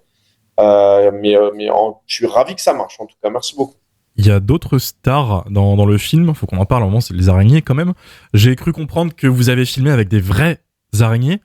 Il y a forcément des problématiques avec ça. Déjà, est-ce qu'il y avait des cas d'arachnophobie sur le plateau? Ouais, carrément, bien sûr. C'est 8% de la planète, donc tu te doutes bien qu'on en avait. Ouais, tu m'étonnes. On avait les filles, on avait Sophia et Lisa qui étaient vraiment un peu comme ça, mais qui ont fait vraiment le travail dont je parle dans le film, quoi. C'est-à-dire d'arrêter de juger quelque chose pour la couverture et pour ce qu'il y a en apparence. Et du coup, petit à petit, elles se sont rapprochées de ces bébêtes et Karim, notre éleveur, a fait vraiment un super travail. Il est tellement amoureux de ces bêtes qu'il a envie que tout le monde les comprenne. Donc du coup, très vite, en fait, tout le monde a commencé à s'habituer, les comprendre et voir et comprendre que c'est des petites choses fragiles, voilà, qu'on plus peur de toi que toi d'elle, quoi. Mais sinon, pour l'anecdote marrante, non, on a notre assistante cam, donc celle qui sert à avoir une image nette, donc elle est très importante, qui a dû se faire hypnotiser pour faire le film, parce que c'était vraiment la team image ouais. avec Alex et le chef op, et ouais, elle allait se faire hypnotiser, et après elle est allée à la ferme tropicale, donc l'endroit où Karim bosse, pour aller au contact des araignées. Maintenant, ça va, elle vit une belle histoire d'amour avec elle, quoi. T'as pas le Et choix, on a une directrice de post-prod qui a carrément quitté le truc. Dès qu'on a commencé à mettre des araignées VFX, mais tu sais, les trucs jaunes dégueulasses qui bougent pas les pattes, là, elle a fait OK, dès que ça va bouger, ça va pas. Du coup, elle a laissé la main à une autre directrice de post-prod avec qui ça s'est trop bien passé. Mais comme tu as dit, c'est quand même c'est fragile, une araignée. Il y avait quand même un gros taf pour les protéger. Par exemple, tu sais, elle bouge sans arrêt rapidement. C'est pas risqué pour elle, un tournage comme ça? Alors, c'était méga important pour moi, sachant que ça fait partie des messages du film. Notre rapport à l'animal et le rapport à ce qu'on comprend pas, ce qu'on considère comme bestial. Mais pour moi, je trouve que quelque chose de bestial n'est pas péjoratif. C'est juste qu'il faut arrêter de vouloir tout humaniser et donner une conscience humaine, tu vois, pour qu'on soit touché par les choses. Donc du coup, le rapport de tout le monde aux animaux était important pour moi, et les conditions de travail des araignées, c'était méga important. Donc on a fait tout ça vraiment dans le. En fait, elles étaient quasiment mieux traitées que nos acteurs, dans le sens où, tu sais, elles faisaient une prise et après c'était fin. Heureusement, on en avait 200. Donc du coup, on pouvait tourner et on faisait super gaffe, quoi. C'est-à-dire qu'une araignée, c'est pas qu'elle a pas envie de travailler, mais une araignée où tu vois que vraiment c'est de la peur, qu'il y a quelque chose qui se passe, tu le vois physiquement. On stoppait, on la remettait dans une boîte, on allait chercher une autre qui s'en foutait. Pareil pour tous les animaux et pour la chienne. Moi, j'aime beaucoup travailler avec des gens qui ne sont pas du cinéma au niveau des animaux, parce que j'ai tendance à croire, et peut-être que je me trompe, mais que les dresseurs pour le cinéma sont là au service du film. Ce qui peut me poser problème au moment où je vois que l'animal, il n'a pas envie de tourner et que le dresseur est là pour le film, donc du coup, il force un peu l'animal. Alors que là, j'avais par exemple la chienne qui s'appelle Gucci, c'est Samir, c'est son maître, j'avais tourné croix avec elle, je sais que le mec est là pour sa chienne. Il me rend service, il sait que j'aime sa chienne profondément et que sa chienne m'aime aussi, et que ça lui fait plaisir d'avoir des gens, des caméras, des choses. Mais on est là pour la chienne, c'est-à-dire que si elle n'a pas envie de bosser, je fais un autre plan, on passe à autre chose et il n'y a pas de problème, et quand elle aura envie de bosser, on y retourne. Et lui, il est là pour sa chienne, donc il me le dit à l'oreille, il me dit là c'est bon, là c'est pas bon. Karim, c'était la même chose avec les araignées, me le dit très vite. Là, ça va pas le faire, là, ça va le faire. Donc, on était vraiment ultra attentif à ça. Et après, sinon, il y a des règles, c'est très précieux. Une araignée, c'est très fragile. Donc, on a eu quelques araignées qui se sont échappées, bien entendu. Tu vois, au moment de la prise, bam, elle arrive à se glisser sous la dolly et elle Oui, parce détale. qu'elles sont rapides en plus. Ouais, quand elles sont chaudes, elles sont très très rapides. C'est-à-dire que tu as à peu près 20 secondes de course pour une araignée avant qu'elle soit complètement fatiguée et qu'elle bouge plus. Donc là, les 20 secondes de course sont plutôt rapides. Après, elle se cache et elle bouge plus parce qu'elle a plus de jus. Et du coup, bah, quand elle se barrait, bah, nous, on stoppait tout, quoi. Et tant qu'on l'avait pas retrouvée, on continuait pas parce que je voulais pas que quelqu'un marche dessus ou quoi. On avait un truc de se stopper, de tout le monde se fige. Et on est là, on sort tous nos flashs d'iPhone et puis on est là, machin, tout le monde éclaire. Et on la et là, c'est bon, il la récupère, on peut passer à Oh une autre. putain. Alors, Mais voilà, du c'est coup, plutôt facile de tourner avec elles hein, parce qu'elles sont, je t'ai dit, comme tu dis, quoi. Elles ont 20 secondes de jus et après, il n'y a plus rien. Donc, si tu as besoin d'une araignée sur une toile, tu la fais courir 20 secondes. Après, tu la poses sur une toile, elle bouge plus comme ça. Et tu peux après, la tuer comme tu veux. ça donne des plans de malade. Alors, comment est-ce qu'on fait jouer une araignée? Parce que tu as des plans, du coup, tu sais que c'est des vrais. Je pense à la séquence de la salle de bain où il y a clairement une vraie araignée qui se balade partout. C'est terrifiant d'ailleurs, au passage, j'en profite pour le dire. Comment tu chopes ce genre de plan? Parce qu'il y a forcément un côté imprévisible et aléatoire dans tout ça. Ouais. Bah, en fait, c'est simple. C'est simple. J'ai divisé en deux, c'est-à-dire que j'ai d'abord fait passer l'araignée, ensuite les acteurs. Parce D'accord. que je me suis dit, c'est comme quand j'avais fait Crow avec des chiens. Je m'étais dit, bon, bah, il faut que tu acceptes l'aléatoire dans ton tournage parce qu'il y aura que ça. Le chien, il Bien va sûr. pas faire le truc exact. Donc, tu commences avec ta scène animale. Donc là, en l'occurrence, l'araignée, je la laisse, je la tourne. Je sais que je voulais qu'elle soit à peu près à cet endroit, qu'elle fasse à peu près ce mouvement, mais je laisse l'impro aussi. Enfin, l'impro de l'araignée, quoi. Mais je la laisse vivre. Et donc, je vois ce qu'elle donne. Je vois, elle va là, elle va là. J'essaie de faire du rush, du rush, du rush. Après, je dis à l'éleveur, est-ce que tu penses qu'on peut essayer de la faire marcher sous le lavabo et tout? Il me dit, bah écoute, carrément, on essaye. Il me dit, bon, voilà comment ça fonctionne. L'araignée, elle va avoir tendance à chercher un coin sombre pour se planquer direct. Donc, si tant est que ton coin de lavabo, c'est le seul coin sombre de la pièce, elle va automatiquement foncer vers là. Bah, c'est ce qui se passe. Tu la poses, elle va vers le coin sombre. J'ai eu le temps de la filmer, machin. Et après, une fois que j'ai obtenu, je me fais le montage dans ma tête. Je dis, OK, l'araignée, elle fait ça, ça, ça, ça. Je vais utiliser ça au montage, tac, tac, tac. Après, je retrouve mes acteurs pour la scène salle de bain. En l'occurrence, celui qui a le plus interagi avec elle, c'était Finnegan. Je leur dis, et je lui dis, OK, elle a fait ça, ça, ça. Est-ce que tu penses que tu peux me faire ça, machin? Comme ça, j'ai un champ contre champ. Est-ce que tu es chaud pour directement jouer avec elle aussi? J'aimerais bien avoir une scène qui coupe pas, où je te vois essayer de la mettre sous le verre, etc., que ce soit tes mains à toi. Lui me dit, vas-y, let's go. Voilà, du moment qu'on fait super gaffe à l'araignée, que voilà, il n'y a pas une patte qui se retrouve coincée sous le verre, machin, machin. Et à partir de là, on shoot. Et en fait, tu t'emmagasines de l'information et après, c'est du montage. Voilà, et j'utilise ce que l'araignée m'a donné, quoi. Enfin, c'est elle qui choisit la scène. C'est vraiment l'araignée qui a designé la scène, c'est même pas moi, quoi. La star. Ouais. Et au niveau des araignées qui sont en images de synthèse, parce que de mémoire, je crois que tu avais dit qu'il y avait à peu près 70 plans qui étaient truqués, enfin en tout cas avec des araignées, des fausses araignées. Comment est-ce qu'en fait les équipes d'effets spéciaux en fait ont travaillé ça? Est-ce que toi t'es intervenu dans le truc ou est-ce que en fait de même ils ont étudié un petit peu les araignées, leur façon de bouger, tout ça pour qu'on arrive en fait au résultat qui est à l'écran, quoi? Bah, carrément. Hein. Après, moi, comme pour la prépa, j'étais investi à 1000% dans chaque étape. Donc, MacGuff, j'étais chez eux dès que je pouvais. Et en tout cas, avec Thierry et Léo qui s'occupaient de nos effets spéciaux, j'étais en contact vraiment 24 heures sur 24 avec eux pour tout. Ils étaient sur le plateau. On s'est très bien entendu sur le plateau. Ils ont vu l'atmosphère. Ils ont compris ce que je voulais faire. Ils ont capté ce que je voulais faire avec les araignées. Il y a ce dossier de dessin qui leur a été envoyé aussi pour qu'ils voient vers quel type d'araignée je voulais aller, pourquoi, etc.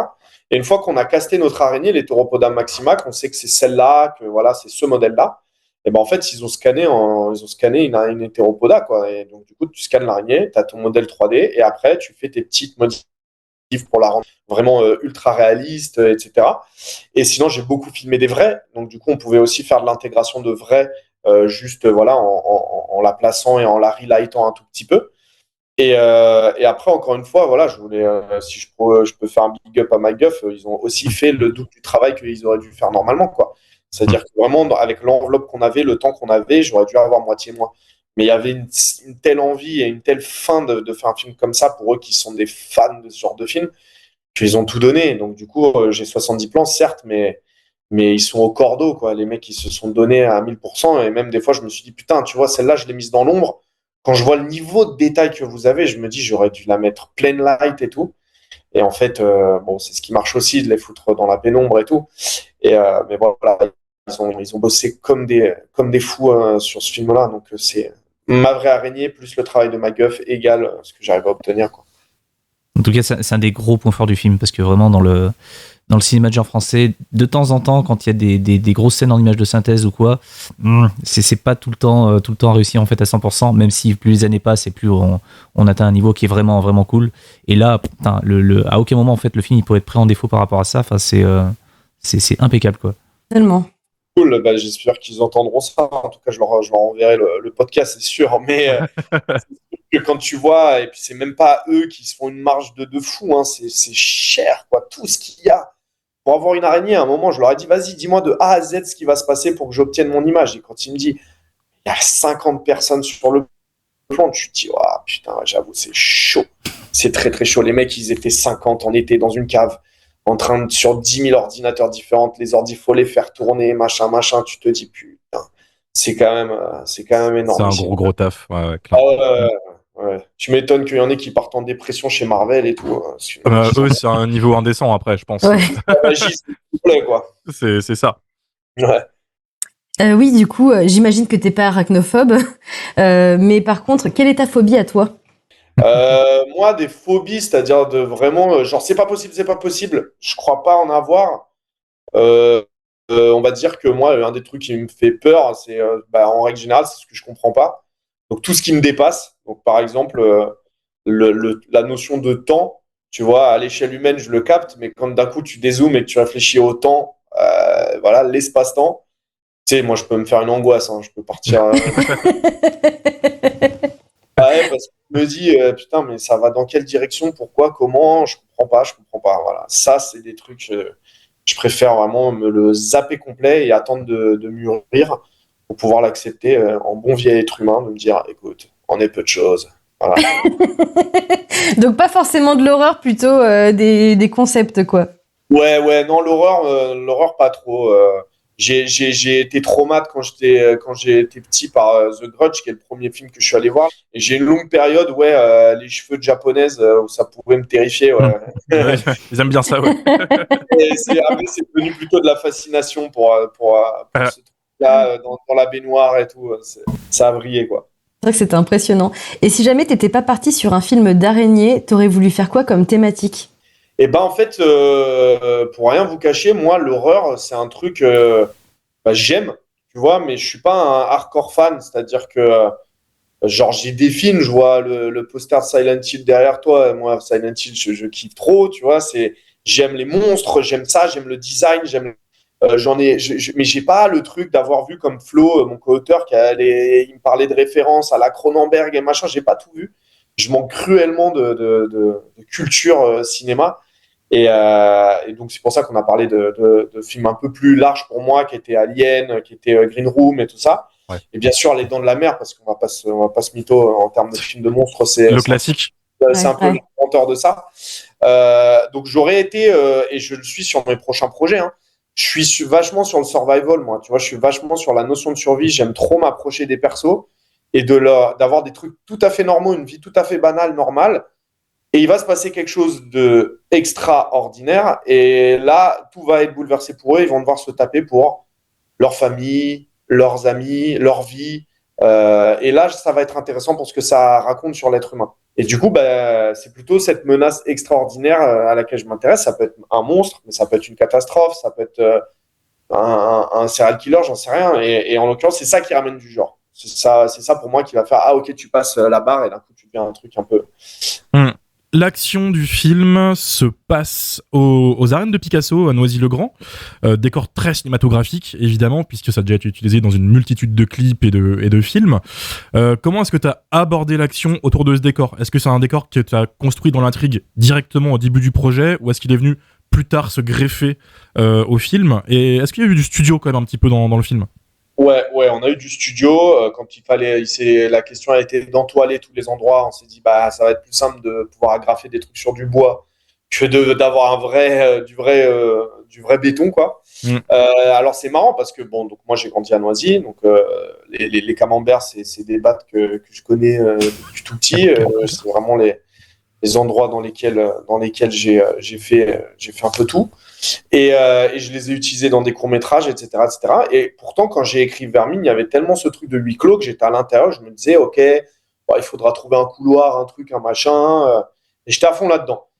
Et il y a un moment où se pose la question, OK, bon, bah, pour tes plans extérieurs, du moment où juste Caleb marche, machin et tout. Et là, je commence à faire, mais oui, mais je suis con, moi. Il faut un moment que je la filme. Cette cité, il faut que je la voie et tout. Et moi, je voulais pousser la DA de ce film. J'aime trop la DA, tu vois, la DA Gotham City, où tu as designé chaque bâtiment et tout. C'est vraiment canon, quoi. Parce que pour moi, Gotham, c'est vraiment le truc qui révèle un peu le réalisateur. Entre celui de Burton, celui de Nolan, celui de Matt Reeves et tout, c'est des Gotham tous différents. Donc j'imagine que c'est ultra travaillé en DA. Et là, en fait, automatiquement, je pense au camembert. Je me dis, mais c'est là, moi, je veux montrer ça. Les arènes, c'est en architecture, c'est incroyable. Ça va me permettre d'avoir un immeuble où je peux raconter l'histoire que je veux, parler du banlieusard qui aura cette connotation. Les gens qui connaissent, ils savent que c'est dans le 93, ils savent que c'est une cité. Ceux qui connaissent pas, ils vont quand même avoir ce côté, c'est une arène, c'est refermé sur soi-même. Il y a un côté très boîte. Et du coup, je me dis, c'est là que j'aimerais tourner. Donc, on va faire les demandes. Et si ça marche pas, c'est pas grave. On trouvera un autre immeuble. Et tout a fonctionné. Tout a fonctionné très vite. Donc, du coup, j'ai fait Let's Go Noisy et je suis trop fier. Et mardi prochain, on montre, donc le 26, on monte le film à Noisy. Et je suis trop content. Il y aura tous les gens que je connais qui seront là-bas dans la salle. Et puis, c'est cool. On est trop fiers. Cool. Fierté. La photographie du film, elle est signée par Alexandre Jamin, un de tes collègues depuis très longtemps. Une photographie qui n'hésite pas à aller dans les couleurs assez vives. T'as du jaune, t'as du rouge qui pète, t'as du bleu. Là où on imagine plus souvent les films de cité, c'est comme du gris. Comment est-ce que vous avez bossé l'aspect visuel du film ? Qu'est-ce que t'as voulu faire ? Il y avait très vite. En fait, c'est marrant parce que il y avait une telle envie de faire un film artistique, tu vois, d'avoir une vraie DA très poussée, que ce soit dans tout ce qu'on filmait, parce qu'on oublie souvent que le chef opérateur, il travaille aussi avec ce qu'il filme. C'est-à-dire que tu lui filmes un mur blanc, que ce soit Dickens ou Darius Khondji, ce sera un mur blanc, quoi. Mais c'est aussi l'élément qu'il filme. Donc, du coup, il y avait beaucoup le décor, le travail de chaque objet, le travail de chaque costume, du make-up, de tout, quoi. Donc, ça, c'était d'abord les éléments qu'on allait filmer. Et on avait envie de pousser la DA, d'avoir un truc très, très artistique. On a même réfléchi. Il y a une version du film qui est très A24, tu vois, avec un autre format où on est moins dans le scope, où on est plus dans un truc vertical. Moi, je voulais un film d'horreur qui était vertical, où on allait voir les plafonds. Donc, on avait un format qui resserrait un peu, qui se rapprochait peut-être même des A24 en 4 tiers un peu. Ouais, de Robert Eggers, tu vois, genre The Witch et compagnie.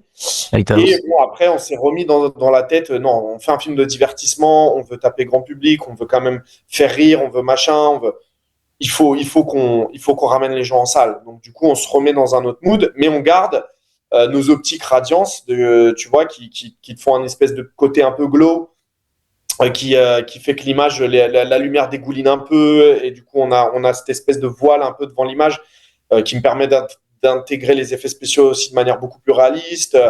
Et après, quand on réfléchit en palette de couleurs, on a fait avec Alex un cahier où on voit toutes les couleurs du film, en fait, une espèce de spectre où on voit par où on va se diriger. Et en fait, on s'est dit, OK, ce qui est intéressant, c'est à mesure qu'on sombre dans l'obscurité du film, de nous aller taper des couleurs qui étaient plus fortes. Donc, on commence à éclairer avec du fumigène, on commence à éclairer avec de la sortie de secours verte, etc. Oui. Alors que le film est censé être dans le plus dark. Et alors que le début, quand c'est censé être un peu plus positif, on est un peu plus palo. Et c'est juste ce contraste qui permettait de faire un truc pour que le spectateur, moi j'avais envie de le prendre à la gorge et de l'étouffer à mesure que le film avance, pour qu'au moment où il y ait cette ouverture de porte de garage, il y a un truc de ah putain, en fait tu sors de l'eau et tu te rends pas compte que pendant 45 minutes j'ai essayé de t'étrangler, quoi. Et pour que ce soit supportable, parce que enfin c'est ma théorie, hein, il y avait quand même ce truc de il faut que le spectateur respire un petit peu. Donc ça passe bien sûr par les petits côtés humoriques qu'on dissémine à gauche à droite et l'importance du personnage de Jérôme. Surtout. Mais ça passe aussi par la couleur et par l'image. avoir un rouge pétant au milieu de l'obscurité, ça fait un petit truc sur lequel te raccrocher, quoi. Tu vas pas non plus être sur un truc qui est beaucoup trop dark, qui va complètement trop, en tout cas, plomber le truc, quoi. Non, l'un des autres aspects qui est hyper travaillé dans ton film, c'est le sound design qui était assez impressionnant en salle. Est-ce que tu t'es beaucoup investi justement dans ce travail de sound design et surtout comment on réfléchit le travail du son quand on sait que son film va être vu en salle, mais qu'il aura une seconde vie en sortie DVD, Blu-ray, qui sera vu sur une télé ou enfin voilà, comment on réfléchit ça en avance? Ma team de son, c'est des énormes frappes et je suis trop feu et on se connaît par cœur. Ils savent que moi, c'est 80% de mes projets, ça a toujours été le son. Qu'une porte de voiture, c'est au minimum 10 pistes parce qu'il y a un ressort rouillé, il y a machin, il y a le plastique et je peux tout entendre. Et ils savent que je suis un psychopathe de ça. Et du coup, on le développe en amont, on développe la DA pour qu'une fois qu'on arrive sur ils ont les images, ils savent où aller. Et du coup, il y avait aussi, bien sûr, la grosse nouveauté pour nous, c'était les araignées, de leur donner une vie, de leur donner une voix. Et encore une fois, j'imagine que vous connaissez très bien les films de série B, les Eight Freak Legs et compagnie, où l'araignée, quand elle est tuée, elle fait un bruit humain à l'hélium. Ouais, voilà. Il fallait sortir de ça absolument. Donc, du coup, on s'intéresse à ça fait quoi une araignée? Il se trouve qu'une araignée, elle a les mêmes muscles que le criquet sur le torse. Donc, en fait, les araignées peuvent communiquer entre elles. Donc, elles font ce qu'on appelle des stridulations. Donc, on s'intéresse à quel son ça fait, etc. Et puis, on va en bruitage.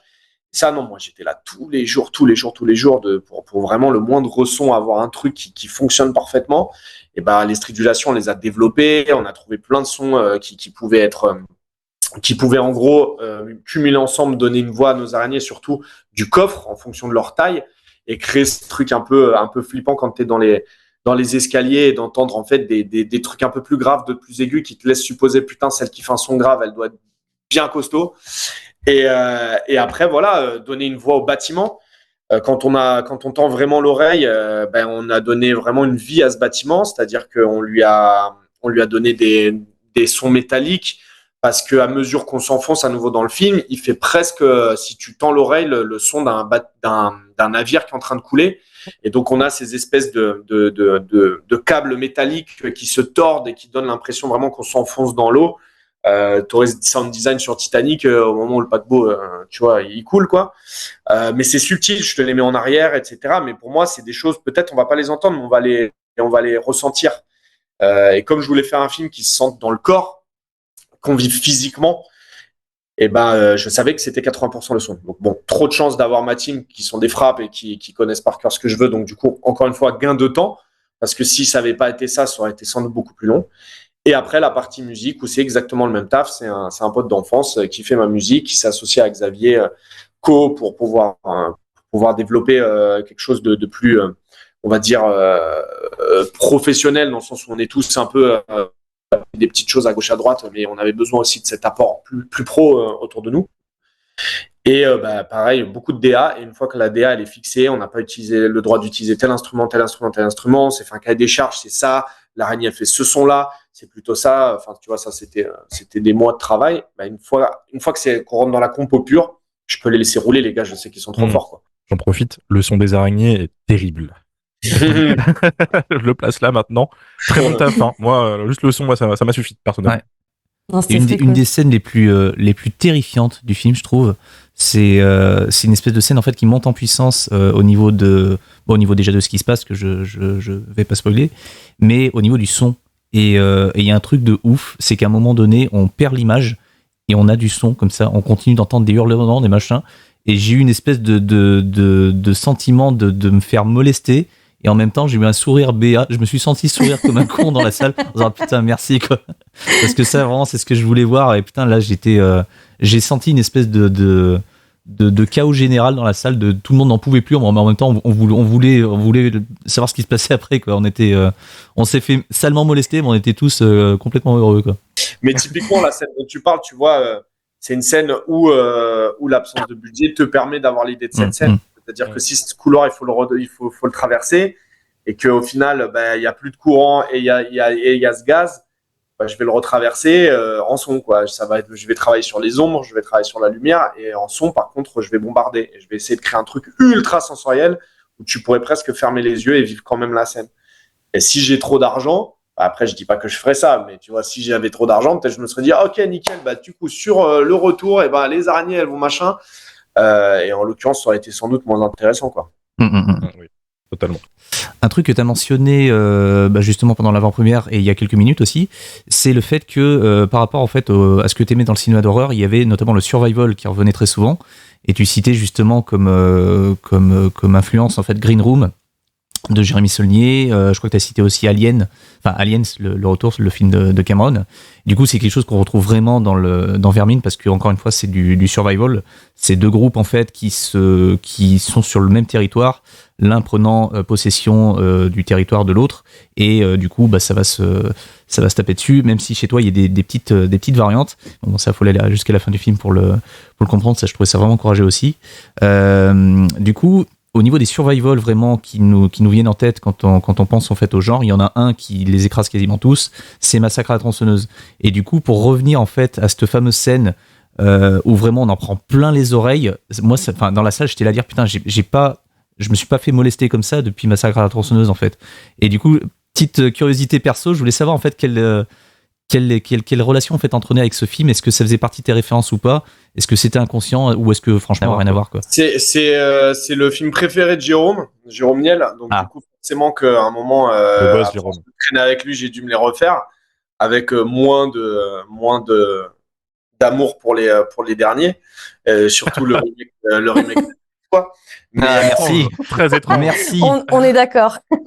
mais en fait, c'est que personnage, c'est toujours perso. C'est tellement des gens normaux à qui il arrive des trucs comme ça qui sont complètement ouf que je m'identifie tout de suite, quoi. Et pareil, t'as beau me faire de la sci-fi avec un xénomorphe énormissime auquel je pourrais ne pas croire, mais les persos, ils sont tellement normaux. Faire arriver quelque chose d'extraordinaire à des gens ordinaires, moi, c'est là que je suis catché. Et dans Massacre à la tronçonneuse, t'as ce truc-là, c'est la mauvaise famille, il fallait pas être là à ce moment-là. Et en fait, moi, je sais pas, je prends une bagnole, je vais en Australie, je me retrouve dans le bush australien, il y a des gens comme ça, type Wolf Creek et compagnie, là, en fait, je m'identifie direct. Et si tant est que ton perso, c'est pas l'étudiant américain blond beau gosse qui a de l'oseille de fou et qui chope toutes les nanas et tout ça, bah, je vais m'identifier parce que j'adore les losers. J'en suis un moi-même, et donc du coup, dès que tu mets des persos un peu plus braves comme ça, je vais être là, je vais être à fond dedans. Et Massacre à la tronçonneuse, il a tout ça, quoi. Et puis le film, il est tellement crado, il est sale, la mif est sale, et donc du coup, en fait, moi, tu me salis, je prends une douche en sortant J'aime trop quand mon corps il a pris aussi cher, et c'est pour ça aussi des fois je parle d'Aronofsky. Moi je sors de Requiem for a Dream, j'ai l'impression que c'est moi qui ai fait l'overdose, quoi. J'aime trop ça. Quand physiquement je vis le film, quand mon corps il a pris, je me dis bah là c'est ça, ok, ça coûte 15 balles, c'est ultra cher, mais putain j'ai fait un roller coaster et j'ai vécu ce truc là à fond. J'aime trop ce cinéma, et pour moi il n'est pas réservé aux blockbusters qui ont 200 millions, quoi. C'est ma relation à Massacre à la tronçonneuse, quoi. Elle est très physique. Mais c'est aussi pour ça qu'on aime le cinéma, hein. C'est parce qu'on aime être molesté, on aime vivre et tout en salle. Enfin, c'est pour ça qu'on va au cinéma. De fou, je suis tout à fait d'accord. C'est pour ça que tu as besoin du grand écran, tu as besoin du son, tu as besoin de tout ça, et tu as besoin d'avoir les gens à côté de toi. Parce qu'en tout cas, moi, ce que j'ai trop adoré dans les projets de Vermine à gauche, à droite, c'est vraiment d'entendre les cris, d'entendre les rires, d'entendre voir les gens qui s'agrippent et tout, les groupes de 4 où ça fait les malins, ça veut faire genre, mais en fait, ça attraper le bras de son pote à côté, tu vois. Ça, je trouve ça trop bien, quoi. Tout à l'heure, on parlait du son, et notamment un point que j'ai beaucoup aimé, c'est la BO. Comment tu as sélectionné les musiques? Et en deuxième question, ça c'est une question juste pour moi, est-ce que la BO va sortir en vinyle? Alors, comme tu as vu, j'ai une mémoire immédiate de 5 secondes. Ouais, normalement, alors je te peut-être faire une énorme erreur en disant ça, mais on en discute avec notre distributeur Tandem, qui ont envie de produits, et moi je suis ultra vigilant sur, je sais comment les gens ils sont fans de ça, ceux qui achètent donc la version collector, le vinyle qui sortira avec, etc. J'aime les beaux produits, c'est pour ça que j'étais aussi relou avec l'affiche du film, etc. Parce que tout ce qui englobe Vermine, pour moi, je dois le maîtriser aussi en DA.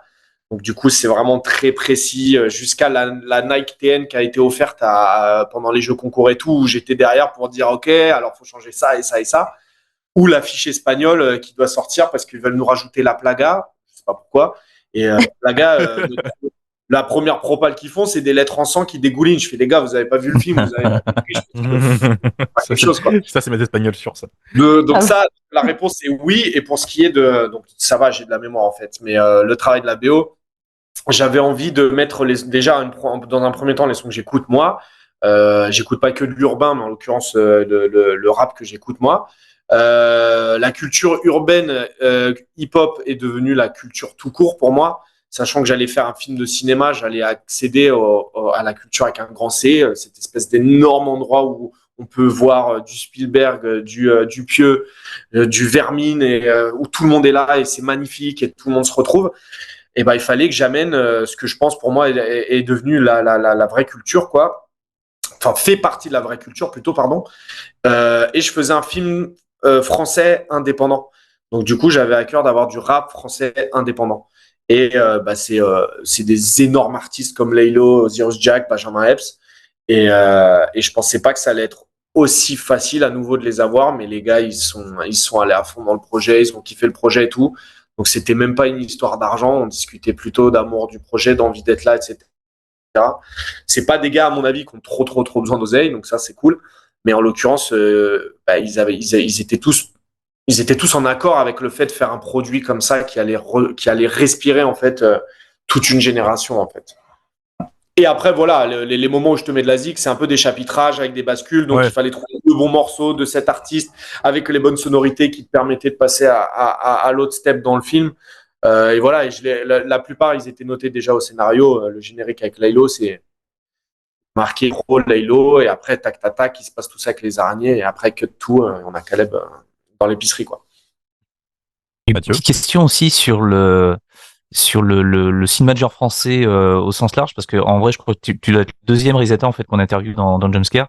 Le précédent c'était Mathieu Turi, qui en off nous disait putain faut aller voir Vermine c'est trop bien et tout. Mais du coup étant donné que tu arrives un petit peu en queue de comète d'une bonne grosse série en fait de films de genre français, et qui sont même tous, enfin que moi en tout cas j'ai trouvé très réussi, la question c'est est-ce que en fait vous voyez un petit peu les œuvres des uns et des autres? Est-ce que toi tu suis ça de ton côté aussi, ou est-ce que vraiment t'étais en mode Vermine et puis je rattraperai le reste plus tard, quoi? Il y a plusieurs choses à savoir me concernant, c'est que de ma vie j'ai beaucoup plus fait des films que j'en ai maté, que tout mon parcours et mon éducation et machin font que j'ai jamais eu le lecteur DVD avec les 1000 DVD, je mate tout. Ça, vraiment, pour le coup, c'est le cas de Flo. Et donc, c'est pour ça que c'est très cool d'avoir bossé avec lui. Mais j'étais tout le temps dehors avec une caméra et avec mes potes, en fait. J'adorais le craft, le fait de faire. Et du coup, je suis en train de pallier à tout ça maintenant, hein. Chaque fois que je mate un film qui me transporte, je me prends des notes et tout, tellement c'est important. Mais ça, je me rends compte sur le tard de comment c'est important d'aller voir le dernier Scorsese et tout ça, tu vois. Parce que j'ai pas le réflexe, en fait. J'ai pas le réflexe de je vais prendre une leçon de cinéma.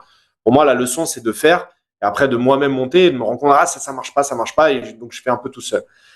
Ça a des bons côtés, des côtés négatifs. Le bon côté, c'est que ça me permet de développer mon propre style, où j'ai pas l'impression d'être trop influencé à gauche, à droite, et de développer quelque chose qui me ressemble. Donc, ma relation, elle est un peu comme ça. C'est-à-dire que je suis vraiment, les coordonnées sont les plus mal chaussées avec moi, tu vois, le réalisateur qui le film, c'est moi, quoi. Par chance, pour ce qui est du genre, cette team française a un peu fait les mêmes festoches. On s'est retrouvé à Sitges, on s'est retrouvé à Strasbourg, on s'est retrouvé au PIF, à truc, au machin. Et du coup, j'ai pu les mater là-bas. Et du coup, c'est trop intéressant, en fait, de voir le gap qu'il y a entre Acide, Règne animal, Gueule noire, Vincent doit mourir, et moi qui arrive, comme tu dis, à la fin. Il y a un truc, ils sont tellement tous différents. Et personne n'a eu la même éducation cinématographique. Personne n'a le même truc. De ce que j'ai capté, Mathieu, c'est un die-hard fan de films d'horreur et tout, avec une culture de cinéma de malade. Un gros malade, lui. Tu vois Vincent doit mourir, t'as un truc où le gars, en fait, c'est un putain d'auteur qui fait ça sur le tard. C'est un vrai gars dur, tu vois, avec sa bière, qui arrive en festoche avec toutes ses bagouzes et son pote Karim et tout. Et il te balance le film. Et tu dis, le prochain, ça peut être complètement autre chose. Il peut me faire une comédie avec Poulvord et tout, que ça me surprendrait pas. Le règne animal, c'est la même. On a vu ce qu'il a fait avant. Après, il y a vraiment de grandes chances qu'ils se disent pas, je vais rajouter du fantastique. Et pour Acide, on avait vu ce qu'il a fait avec La Nuée. Je pense ça ça lui est très à cœur, ça lui porte très à cœur, ça lui porte très à cœur. Ça lui tient à cœur. Ça lui Ouais. tient à cœur. Ouais, je suis pas français. J'étais pas sûr non plus. Je suis en France depuis un an. T'inquiète pas. Je viens d'Europe de l'Est, et c'était un long voyage. Il y a aucun problème. Non, et tu te doutes qu'il y a gardé ces histoires qui sont très autorisantes, très centrées sur les personnages, sur ce que je raconte, sur le propos social, sur l'être humain. Et je vais te rajouter ces petites doses de fantastique en fonction du budget qu'il a. Franchement, quand je l'ai vu à CJS, je me suis dit, il y a quand même 2-3 scènes où tu fais, oh, enfin, il n'a pas à rougir s'il va aux States, à mon avis, tu vois. Donc du coup, il y a de tout. Et moi, j'arrive avec mon truc où non, je suis pas influencé par eux. Bien sûr que j'ai vu les Titans et compagnie, mais j'ai pas l'impression de correspondre à ce truc-là parce que il y a ce côté fémis et tout qui marche très bien et que les nanas font très bien. Je dis les nanas parce que je mets Farja et Ducournau, je les mets dans ce truc-là un peu fémis, très arty, très où elles sont trop fortes là-dedans. Et moi, je serais nul si je faisais ça. Donc, du coup, je me dis, ouais, moi, je dis divertissement, je dis vibrer, truc, machin, parce que c'est le cinéma que j'aurais aimé voir et tout, mais avoir du tout d'influence de ce qui se fait en France, parce que ça va tellement dans tous les sens et c'est trop cool que du coup, je saurais même pas où piocher, quoi. Donc, même quand je regarde des films ricains, en fait, je sais pas où piocher. Juste, en fait, malgré moi, il y a Alien, malgré moi, il y a Green Room, malgré moi, il y a ça. Je suis parce que voilà, je sais pas, c'est je trouve après pour répondre à ta question, en fait. ouais, ce qui se passe en France, c'est trop cool, quoi. C'est vraiment trop cool. J'espère, en fait, c'est pas un problème de réal, hein. Des réals et des auteurs qui ont envie de faire ça, il y en a plein, Il y en a de plus en plus, en fait. Ça fait qu'évoluer. Et par contre, là où je trouve il y a un rapport entre Vermine et Titan, c'est vraiment sur le sound design où moi, Titan m'avait fait le même effet de travail du son. Je trouve que là, ça se recoupe. Ah, j'adore parce que franchement, Ducournau, elle avait fait une masterclass où elle parlait de l'importance du son. Elle avait dit, ouais, pour moi, c'est 60-70. J'ai dit, ok, moi, c'est 80. Mais elle veut faire vibrer les corps. Elle le dit souvent, elle utilise les subs, elle veut vraiment faire qu'il se passe quelque chose dans la salle.